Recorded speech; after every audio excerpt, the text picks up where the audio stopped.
Olá pessoal, tudo bem? Bom dia, boa tarde, boa noite, né? Conforme a ocasião aí, vocês estão me ouvindo. Na aula de hoje a gente tem material mais completo, né? Então a gente tem os slides, a gente vai ter a explicação da aula do programa funcionando, do código fonte, né? E eu também vou disponibilizar o projeto lá para vocês fazerem o download.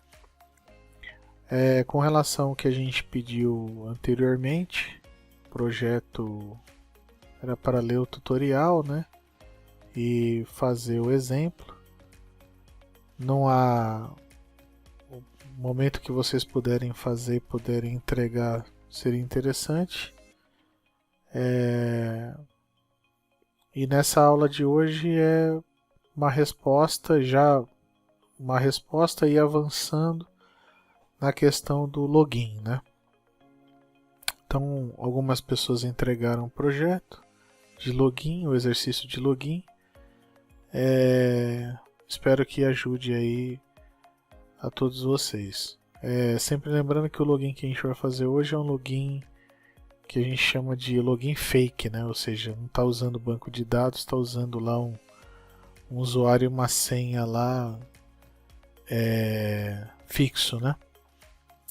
Bom, então, como a gente está falando de login, o login ele serve para limitar, né, o acesso ao sistema. Todo sistema tem uma tela de login, né? Seja aplicativo, seja site e tal, isso aí é uma coisa bem comum. E aliado ao login, né, que é o nome, né, login, logout, né?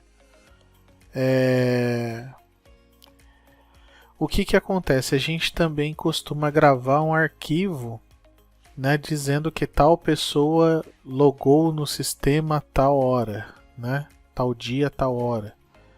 E daí então, por isso que tem a palavra log antes, né, que é o que a marcação da atividade do usuário dentro do sistema. Então tudo que o usuário faz dentro do sistema é interessante você gravar um log, ou seja,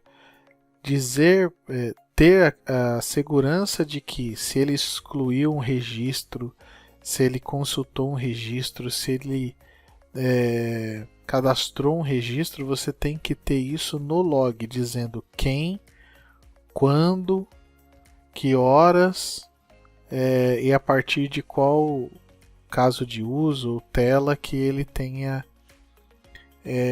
feito a determinada ação, né? Então a gente vai ver também essa gravação desse arquivo. Aqui a gente está fazendo arquivo texto. É comum ser arquivo texto, mas tem muita gente também que faz o log no banco de dados, tá certo? Então o sistema basicamente ele vai funcionar o seguinte: a gente vai entrar no sistema normalmente, só que vai aparecer para ele, o cadastro não vai aparecer, e quando ele clicar em login, aí sim o menu de cadastro vai aparecer. Se ele validar o login, o menu de cadastro aparece, né? Então, o caso de uso funciona da seguinte maneira: o usuário clica no login, faz o login e a senha, né? Entra nessa tela aqui, ele vai fazer o login e a senha, vai clicar no botão entrar. Se validar a senha, aí então abre o menu de cadastro e some o de login, certo?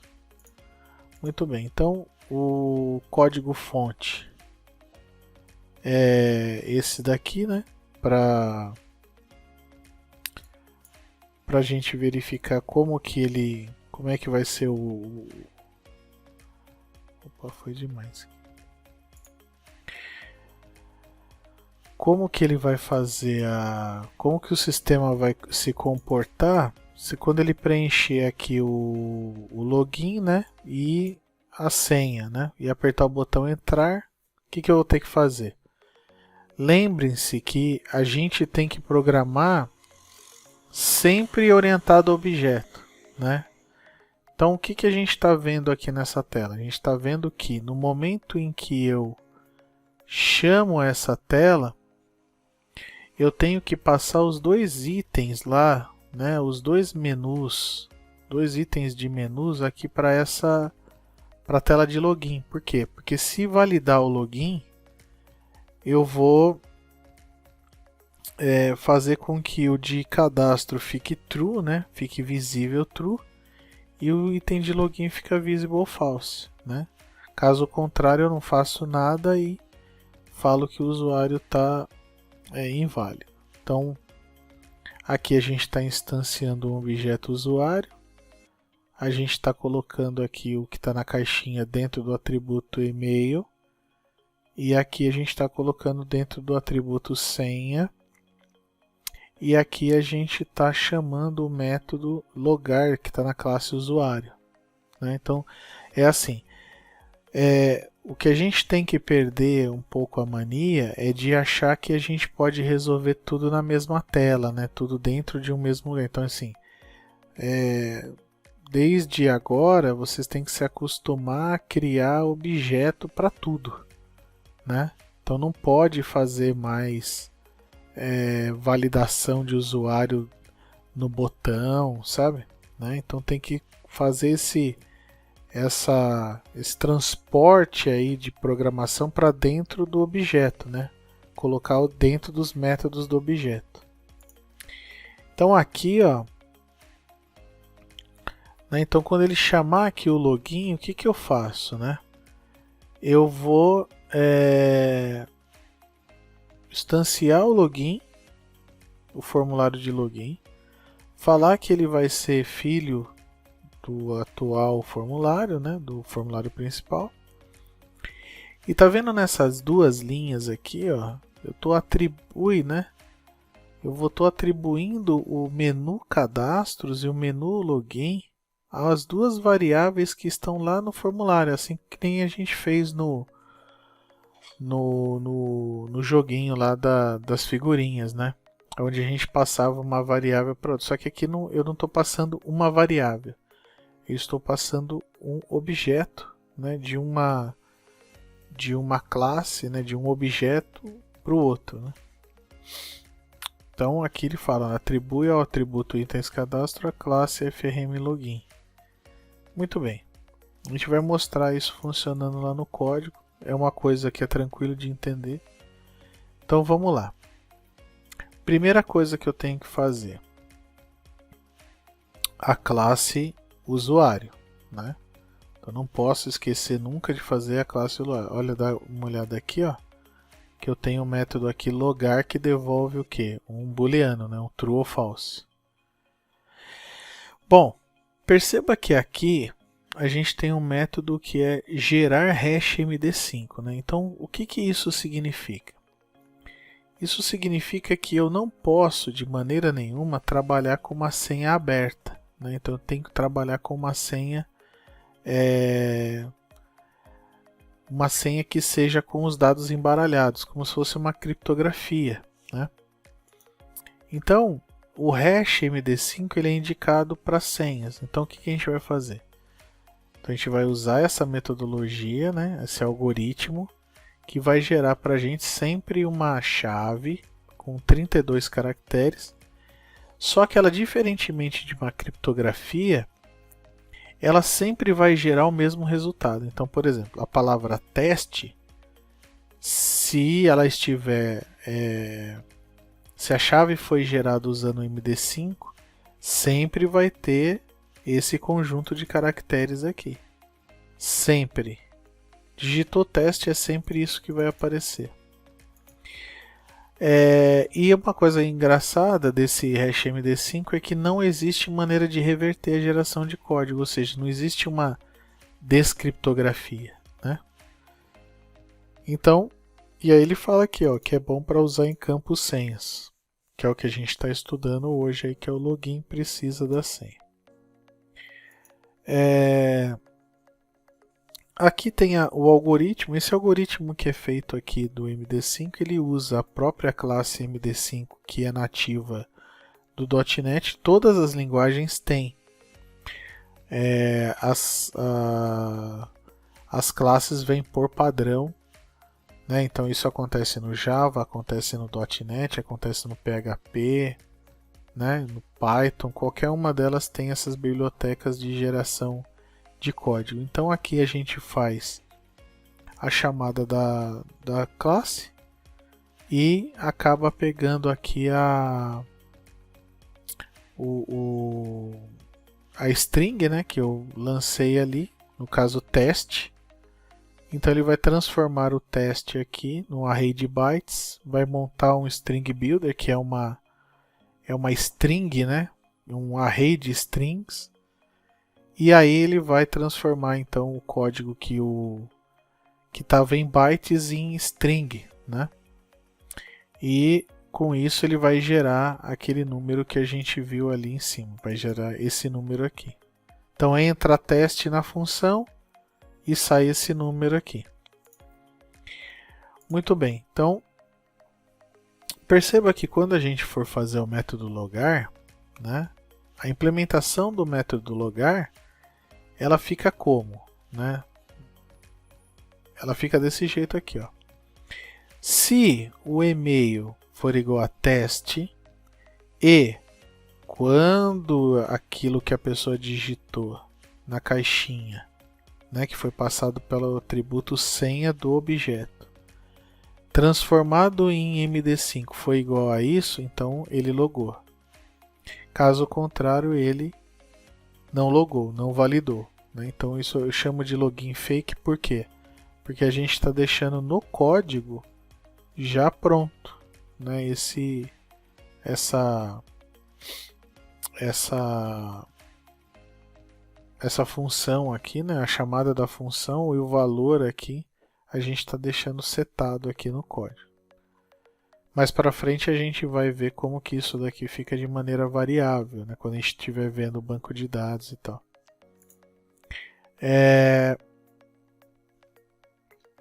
Bom, aqui é um procedimento, aquilo que eu estava falando lá no começo, que é a gravação do log, né? Então toda vez que a gente fizer aqui a chamada do login, a gente também vai gravar o log, né? Então como é que funciona aqui o log? Eu passo uma mensagem e passo em qual arquivo que eu quero gravar. Então aí eu vou lá, pego, isso aqui vocês já fizeram de alguma maneira, né? Já aprenderam lá com a professora no semestre passado como que faz para gravar arquivo texto. Então a única coisa que eu estou fazendo aqui é que eu estou passando um caminho, né? Ele pergunta se o arquivo existe, se não existir ele cria e de qualquer maneira ele escreve nesse arquivo e retorna true, né? Então na hora que ele faz o tal do append log, né? Append log é uma outra função.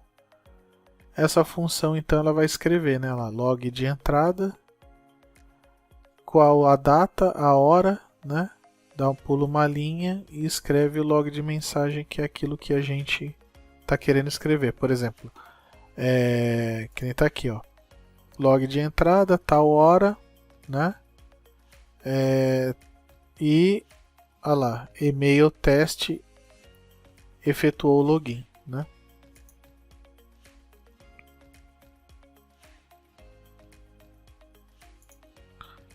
Bom, então a gente vai mostrar o código funcionando até aqui.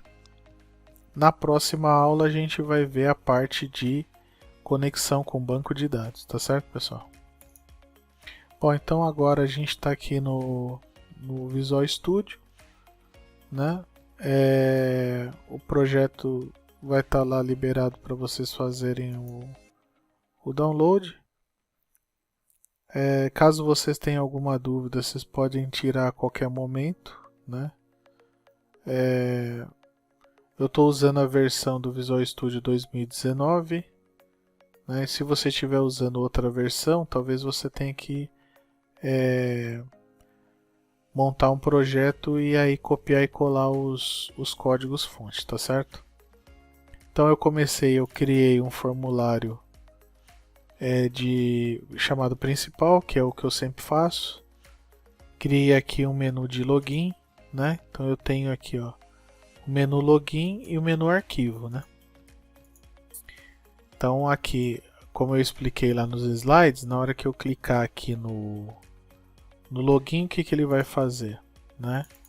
Ele vai criar o login, a tela de login, e vai passar os menus lá para as variáveis, que são globais lá do FRM Login. Vai falar que o pai dele é esse formulário, né, o principal, e vai mostrar o formulário. Quando ele mostrar o formulário de login, vai aparecer isso aqui na tela. Quando aparecer isso, a pessoa vai digitar o login, o usuário e a senha, né, e vai clicar em entrar. No evento do entrar, né, no clique, o que vai acontecer? Eu vou instanciar o objeto usuário, vou colocar a senha, o e-mail e a senha nos atributos e vou chamar o logar. Quando eu chamar o método logar, né, dentro lá da classe usuário, o que ele faz? Ele verifica se o e-mail é igual a teste, se senha, quando eu gerar o MD5 daquela senha, é igual a esse resultado aqui. Se for, ele vai gravar o log, né, na classe log, que é aquela classe que eu mostrei para vocês, né? Vai lá, grava o arquivo de log, volta, né? Opa, foi demais aqui. Grava o log e retorna true. Caso contrário, ele grava lá no log que houve uma tentativa de entrada no sistema, certo? Muito bem, então aqui está a rotina de gerar MD5 que eu passei para vocês. Não adianta a gente discutir a questão da rotina, porque em todas as linguagens ela é gerada do mesmo jeito, né? Pega uma string, transforma num array de bytes e aí transforma pega o hash, né, que vem em bytes, e transforma ele em string. Todos eles em todas as linguagens fazem isso. Muito bem, então agora a gente pode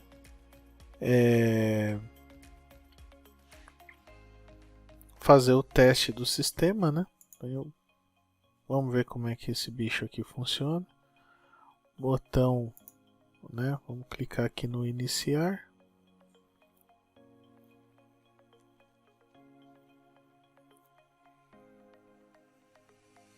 Demora um pouquinho para rodar.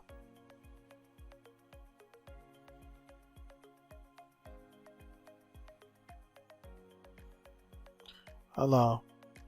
Então vou deixar bem aqui na parte de gravação aqui, ó, para vocês verem direitinho. Então aqui, ó, login. Olha lá, apertei login, ele abriu a tela. O que eu vou fazer aqui? Vou digitar o login e a senha fake, né? Então teste e aqui embaixo teste também, né? Vou clicar em entrar. Quando eu clicar em entrar, ó, o código parou. Parou para a gente poder ir linha a linha agora. Criou o usuário, jogou a senha, jogou o e-mail. Teste, teste. Vai logar. Clico para intervir, ó, entrar aqui no método. Chegou lá. O que ele vai fazer? Vai verificar se o teste é igual a teste. Esse é. Ele vai, ó, a senha tá teste, certo? Quando ele entrar nesse método aqui, ó, ele vai executar essas linhas, né? Ó, vai passar aqui pelo for várias vezes, ó, né? São 32 vezes, né? E aí ele vai chegar até aqui e vai transformar aquilo que ele encontrou em string. Então tá lá, ó. Gerou, ele vai voltar para cá e vai validar, ó. Isso daqui ele gerou é igual a isso? É. Então aí ele vai fazer o log, né? Vai gravar lá no arquivo, ó, né? vai fazer o append log, retorna true, retornou true, e aí ele vai habilitar o menu cadastros e vai desabilitar o menu login e vai fechar a tela de login. Olha lá. E aí aparece o arquivo aqui, ó. Certo? Bom, isso daí legal até aqui, né? Então agora a gente vai fazer o que? Vai fazer um com o login inválido, né? Então aqui, ó. Opa, deixa eu colocar na... Aqui, ó. Olha lá, o login. Então eu vou colocar aqui, ó. Qualquer coisa aqui, vou escrever qualquer coisa aqui. Vou entrar. O processo é o mesmo. Entra no lugar, né? E aí, ó. Verifica se é igual. Não é igual, grava o log tentativa de entrada no sistema. E cadastro falso, login true. E vai dar mensagem pro usuário, login inválido. Certo? Bom, vamos dar uma olhada onde que ele gravou esse arquivo. Então, o professor tem a pastinha aqui. Aqui dentro, olha lá. Dentro da pasta bin, dentro de debug. Tá aqui o arquivo de log, né? O horário que está sendo gravado esse vídeo, né? Que é o mesmo horário que eu gerei o arquivo. E aí, se eu clico aqui para abrir, ó, ele mostra aqui para mim, ó, né, as entradas do sistema e essa entrada aqui, ó, tentativa de entrada no sistema, certo? Bom, pessoal, então eu espero que vocês dêem uma olhada nessa aula. Quem puder fazer em casa é interessante. Quem quiser dar uma lida no material e dar uma estudada sobre login, eu super recomendo, né? Porque o conceito que a gente está usando aqui é o conceito que vocês vão usar para qualquer tela de login, para qualquer linguagem, né? Nós já estamos utilizando a orientação objeto, então espero que aquelas pessoas que já fizeram deem uma olhada nesse modelo, né? Implementem esse código, ou pelo menos façam o código funcionar. E comecem a utilizar a orientação objeto, tá certo, pessoal? Bom, desejo a todos aí uma ótima semana, né? Que a gente consiga passar por esse período que a gente está passando de maneira mais tranquila, que a gente consiga ficar melhor, tentar estudar, tentar voltar às nossas atividades normais aí. Sei que é um período difícil, sei que existem pessoas que têm familiares doentes, familiares idosos, né? A gente tem que cuidar dos idosos, tem que cuidar dos familiares doentes. Desejo a todos vocês felicidade e fiquem com Deus aí e tudo de bom.